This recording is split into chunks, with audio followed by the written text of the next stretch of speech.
Thank you, everyone. Thank you for coming back. I hope you had a nice lunch and the food was great. And we're excited for the afternoon. So we're going to have obviously a sprint here to the afternoon.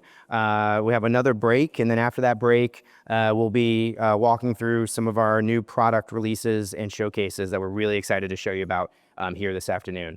Right now, though, I'm really excited about this conversation. I'd love to bring to the stage Stephanie Kaplan Lewis, the CEO and co-founder of Her Campus Media.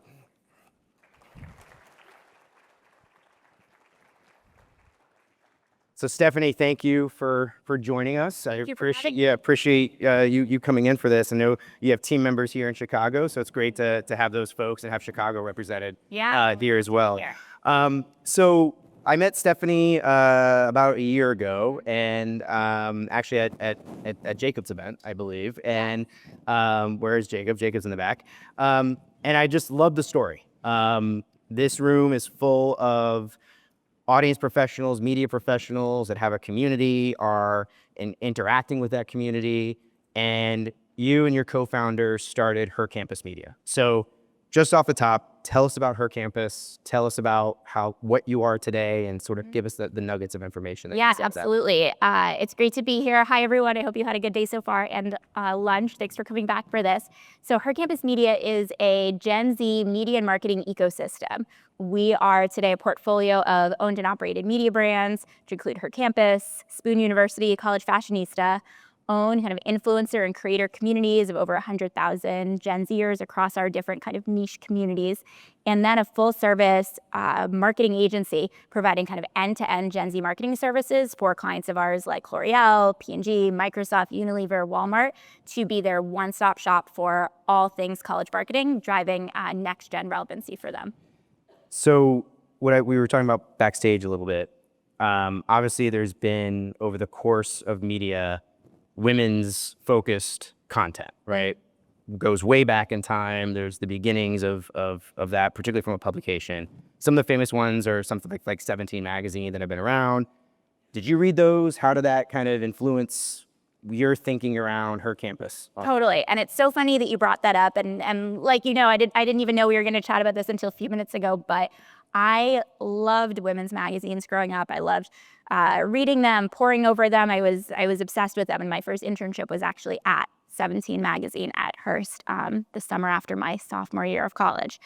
And if we're getting kind of, you know, moving towards kind of some of the Her Campus origin story, but when I was an undergrad at Harvard, I got involved with and then went on to run essentially Harvard's women's magazine on campus that was kind of the precursor to what would become Her Campus. But I always felt like whether you're a teenager, you're in college, you're in this kind of formative time in your life, and so many of those kind of media outlets and contents are really what you look to for guidance, for inspiration, for kind of understanding in navigating what's next across all these different facets of your life. Obviously, what form that takes has evolved a ton, but you know, women's media has kind of stood the test of time.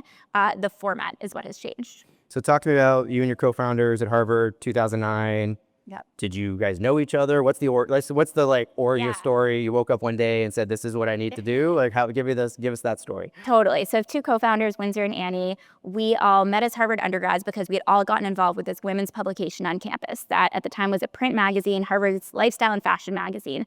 We got involved with it as a print magazine. We were, you know, maybe sophomores, then became juniors, became like the board members of the student organization, and we decided we were going to move it from print to online. And this was 2008. Okay. And we said we want to be able to publish content more frequently. At the time, we were coming out with like a couple print issues a year, and we want to be able to cut down on printing costs. We're going to move it online. And once we moved this student publication online, even though it was just intended for an audience of our peers, of other women at Harvard, it was the internet. So it took off with college women all over the country who now were able to find it, read it. It was accessible to them in a way they hadn't known existed before. And what happened once it was online and once it was kind of making its way to women at different colleges was we started hearing from a lot of them. And we started hearing from them for two reasons. One is that they said, I wish my school had a publication like this that I could read. I like reading your Harvard one, but obviously it's very personalized to things going on campus at Harvard or study spots or people on campus. And a lot of them also said, I wish my campus had something like this that I could write for. I want to go work for Glamour or Vogue or Marie Claire one day, but the only outlet I have on campus is the school newspaper. Can you give us advice on how to start a women's publication like this at our school? And so that's when we kind of identified that we were just doing this as an extracurricular, a student organization on campus, but we were really hitting on these needs from college women, both for content that spoke to them at this unique point in their lives, that was also had that kind of like local and personalized flavor to it, the way you get when you're reading something that's about what's going on in your own campus, and this need for a career launching platform for the next generation of journalists that wanted to go into more magazine or lifestyle or women's or fashion journalism. So 2 questions. Sorry, we didn't talk about these. So, but obviously it's a pretty famous company that came out of Harvard that started at communities and went into other college campuses.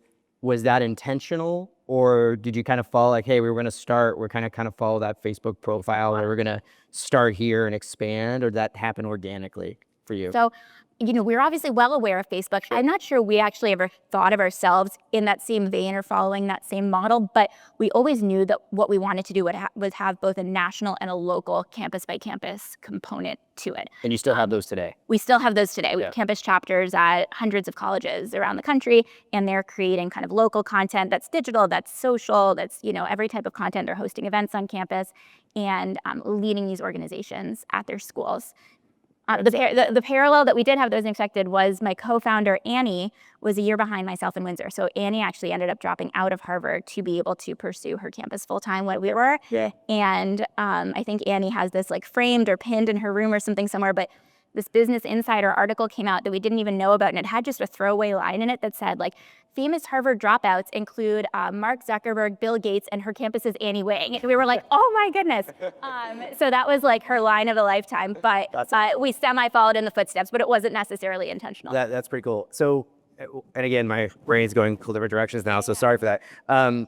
Did you consider franchising at all to these local are they franchises, or is it more like, are they literally people being like, hey, I want to do this? They raise their hand and they're like, I'm at, I went to George Washington. Like, hey, someone from George Washington raises their hand and says, hey, I want to come to this. Exactly. Is that how that happened? Exactly. So basically, we had been running this student publication at Harvard, moved it online. It was hitting on all these different things, and we said, like, maybe there's a business here. Right. We entered Harvard's business plan competition with this idea, won the business plan competition, launched fall of 2009 when I was a senior at Harvard. And essentially, we launched with a national presence, our first campus chapter being at Harvard. Yeah. And we put something up right away that said, apply to launch a chapter at your school. Oh, cool. And from then on, people started applying to launch chapters at their school. We figured out as we went, how do you do this and how do you evolve it and how do you build this whole model out? But essentially, we're liaising directly with the students who raise their hands and apply to start a chapter, now lead a chapter. Obviously, it's been many years that chapters transition their leadership. They then go through the process of registering as a student organization at their school. So these are like clubs on campus. But as a legal entity, it's all one and the same, Her Campus Media. So I was a journalism major, and the fact that you are, giving sort of these young business, but also journalism folks a way to kind of get into that industry is really cool. The other side of that, to your point of like moving into like, okay, Marie Claire and some of the other big brands, was that then becoming a job pipeline? Like, were they now, are the big Hearst, Condés, the kind of larger publishers that have that lifestyle, they're now stealing staff from you, or like seeing talent come up from that? Totally, yeah. So we kind of like have built this now engine that has become this real career launching platform into these jobs and internships across media, but also like marketing, tech, social impact, especially like as these industries have evolved over the past years, there's so many different versions of those jobs than there were before.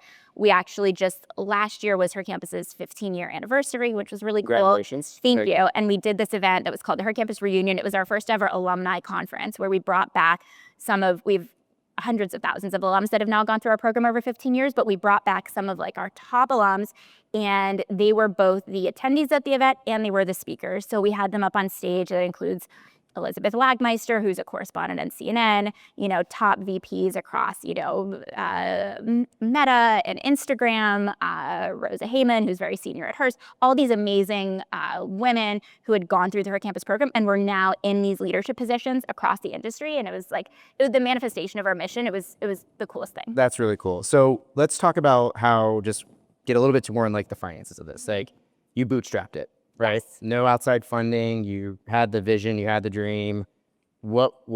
How did that grow? When did you decide to bring on outside finance? How was that from just a pure running the business and running media is not easy, as we know. There's Totally. ups and downs for every organization. So Yeah. how did you think through that?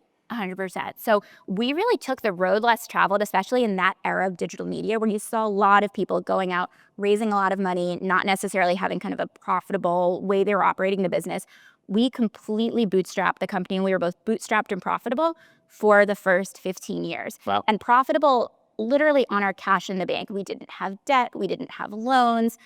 We didn't have a line of credit. We just, operated on the cash that came in from brands. So that meant that by the time we launched, literally we were profitable from day one. We had our launch sponsor was Juicy Couture.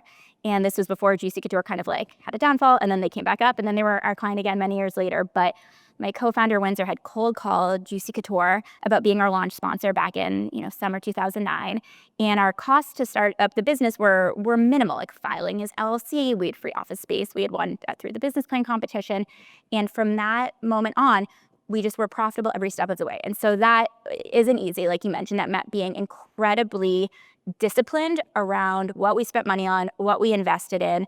And that kind of fierce discipline is something that we maintained as we continued getting bigger. There had to be really short-term ROI on every single thing that we were spending on. And it also meant that we grew completely organically. We never had money to do paid audience growth, paid social growth, any of that. So everything that we built out grew organically, and we were just running as lean as possible.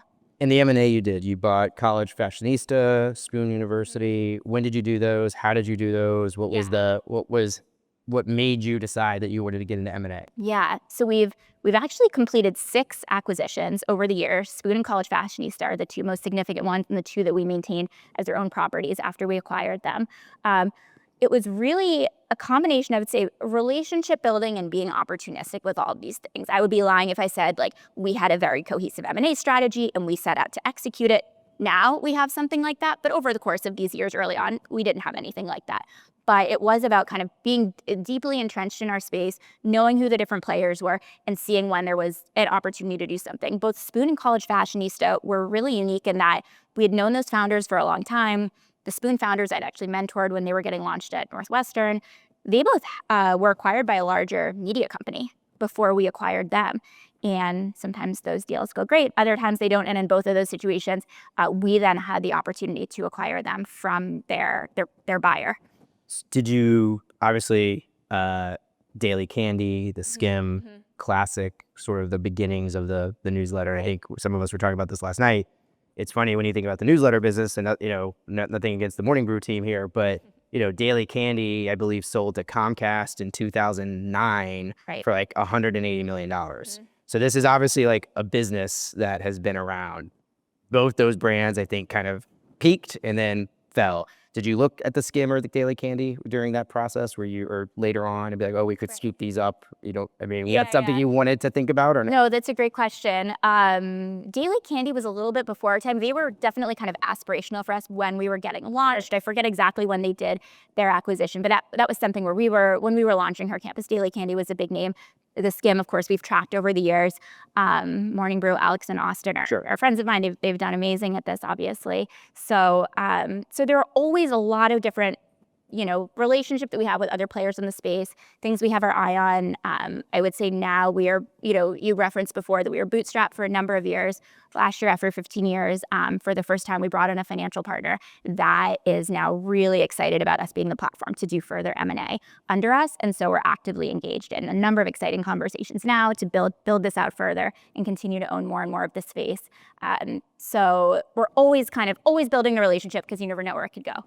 Is there a media brand that you look out across and you're like, man, I would love to be like them? Is there someone that's kind of your North Star for media brands that you think about? I don't know that there is, honestly. I think we really didn't do a lot of things the way most other media companies were doing them. And I think that's been true throughout kind of every point in our history. We kind of we've always have a mindset of never chasing trends, never kind of leaning in whatever is the current buzzy thing. we really kind of developed and pioneered this community model that we have, where everything that we do is powered by our community of campus chapters, of creators, of influencers, and have then acquired other properties like Spoon and College Fashionista that kind of followed in a similar model. I think if anything, we're of course seeing what else is going on in the industry, but more keeping the blinders on and kind of building in a really unique way. And I also think because we were bootstrapped and we didn't have kind of institutional capital or investors that had a certain way of telling us, like, this is how you should build a business, this is what you're supposed to do. We were just making what we felt were the next right decisions that weren't necessarily the way you're told to build a business. And so we ended up creating, I think, something pretty special and unique. What is, in terms of percent of revenue, events, ads, subscriptions, memberships? Was it? Sorry. What is the mix of that from a percent? Yeah. So speaking on how we make money, essentially our 99-point-something% of our revenue comes from brands that are working with us to drive next gen. So an ad network, an ad commerce or advertising driven. Right. Very little of that manifests itself as actual like banner ads or something on our websites anymore. These are largely integrated campaigns that span everything from digital, which for us means, yes, banner ads, so it's a smaller piece of it, sponsor, branded content in some format, whether that's obviously site, social, email, experiential, whether that's our own tentpole events, built of sold experiences that we're doing for brands. Influencers and creators and what we call like community marketing makes up a huge portion of what we do of activating some of those 100,000 community members that we have to, whether it's, do any sort of number of activities for brands. And then we also do a lot of product sampling. We do ratings and reviews. We do market research. So the idea is to really be kind of the one-stop shop for everything that brands want to do to market to Gen Z, really market to next gen. That's currently Gen Z. It was millennials. It's going to be something different. Something about us is that we are focused on this life stage of next gen of 18 to 24, who is within that, cycles through, rather than us kind of growing up with the audience. So that was two final questions here. One is the Gen Z audience, right? I'm millennial-ish. As am I. Yeah.